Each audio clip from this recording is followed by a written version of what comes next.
I was appointed to a job at UCC, pure fluke, by telegram. Now, for those of you who don't know what a telegram is, it's T-E-L-E-G.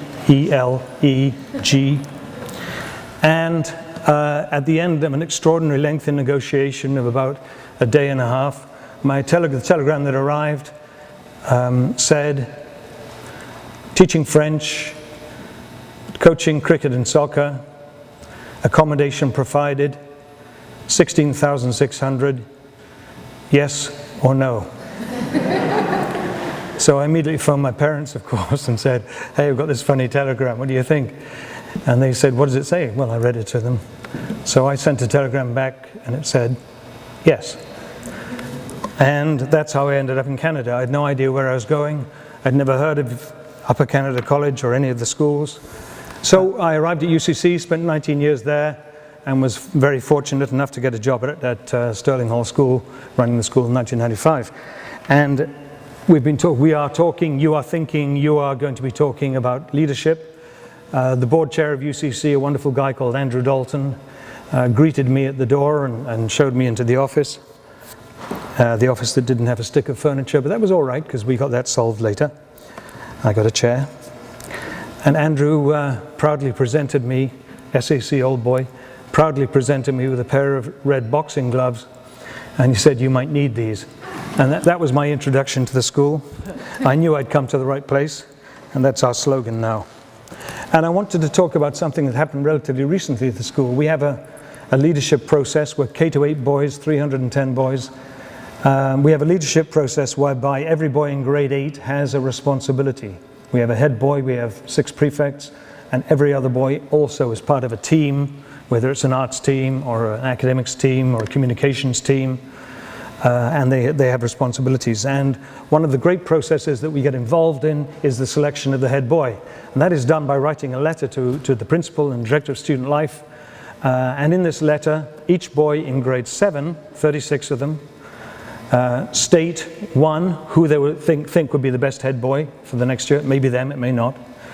Secondly, what they would like to do. And thirdly, maybe a couple of other jobs that other of their peers are particularly appropriate for.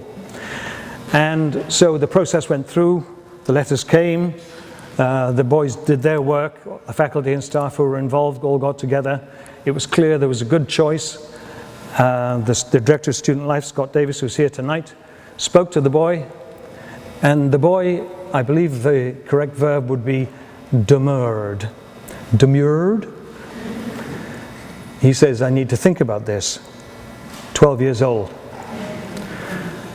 So Scott and I and a few others chatted and talked, and we contacted his parents, and they said, well, we'd like him to make the decision himself. We'd like to point out the potential, the possibilities. This is a big moment for you. This could be excellent. But we want him to be confident enough to make that choice. 4 days later, the boy made his decision and said, basically, there are a couple of my buds who would be really good head boys, and I know that they would really like to do that. I respectfully decline. I repeat, 12 years old. And that was, to me, a really influential decision-making moment.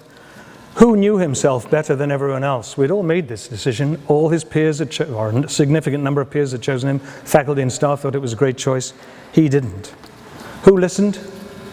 Who pondered? Who reflected? Who decided? Who made the tough call?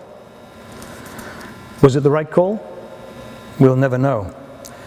But it's far better to make a decision in matters like that than to prevaricate, take your time, and frankly, indecision is a killer. So be confident in your choices. You've had some wonderful guidance from Karen a moment ago. Mine's not quite as well organized, and it comes from a slightly different angle. But be confident in your choices, and if you make mistakes, you're going to learn from those mistakes. We all make mistakes, but do not be indecisive. I have a couple of rules. One is a 24-hour rule, which sometimes becomes a 48-hour rule, and the other one's a 10-second rule. And so there are a number of decisions you're all going to be faced by that they're a tick. It's very simple, The answer is yes. There are many other decisions too you're going to be faced by, irrespective of your role, whether it is the leader, you're all leaders. So in whatever capacity you are working, there are going to be these two kinds of decisions you make. For heaven's sake, take your time with the tough ones. Use the mentors, good comment, use the mentors you have around you. We all do. But for the simple ones, do it and get on with it. And if it's a mistake, that's okay. It probably isn't anyway.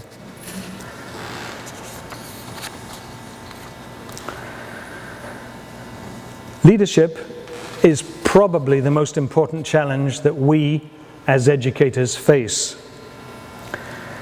I had an exchange probably about 25 years ago now, before some of you were born, with Rob Pritchard, who was then the Chancellor of the University of Toronto, and he was convinced, or he was suggesting, that we should introduce, at UCC, should introduce a leadership course. I disagreed. I thought there's no such course as 101 leadership. And I really do believe that observation, listening, learning, watching, being mentored, this is the way you learn how to be a leader. I think we agreed to disagree. So if leadership isn't a subject to master, what is it? And I've just written down a few possibilities. It's your life. It's how you live. It's what you choose to have as your priorities. It's how you conduct yourself. It's about being honest. It's about being approachable. It's the ability to distance yourself from a problem, because judgment is too frequently flawed when it is made in a context in which you, as the leader, are too close to the issues involved. The ability to stand back and watch and judge is a very strong motive. It's about teaming and collegiality and collaboration. We all know these 21st century skills. It's about communication. It's about working closely with your board or your leadership team, so that together you can achieve far more than any of you could individually with your efforts. It's about mentorship and guidance. Come back to the same sentences. It's about being a good listener, and too many of us aren't. It's knowing when to listen. It's about relationships. It's about planning. It's about understanding curriculum and options. It's about something called fundraising. It's about earning the respect and thus earning the right to lead. It's about having time to think and then act decisively. It's about working hard. It's about making good calls, some of which are tough and serious, and as I've said twice now, some of which are wrong. Never be surprised. You need to learn never to be surprised. Keep your poker face or your smile. And even when you're surprised, keep calm. Keep on listening. Keep on thinking. Do you have to master all of this? No. No. But do you have to have a degree of competence in all of them? Yes. It's also very exciting. I had a conversation with a boy in grade 8. We have a Spirit Day. Many of your schools do. So I was wearing a t-shirt that said Sterling Hall School Spirit Week 1999. The conversation went along like this. Hey, Mr. Robinson, you're looking pretty retro. I'll be perfectly frank, I didn't really know if that was a compliment or a criticism, but I kept my poker face. Thanks, Max. But why would you say that? Well, look at your t-shirt. What about my t-shirt? It says Spirit Week 1999. I said, yes, it does. So? I was 1 then. Filters, communication and conversation filters, are things people acquire in adulthood. It's a great shame. We don't need filters.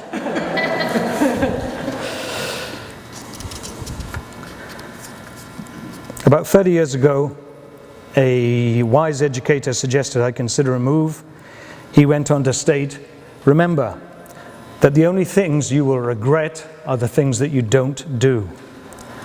That stayed with me. And when options and possibilities raised their heads, I sort of prevaricated, which I said I shouldn't be doing. But I thought about them under those terms. Is this the moment?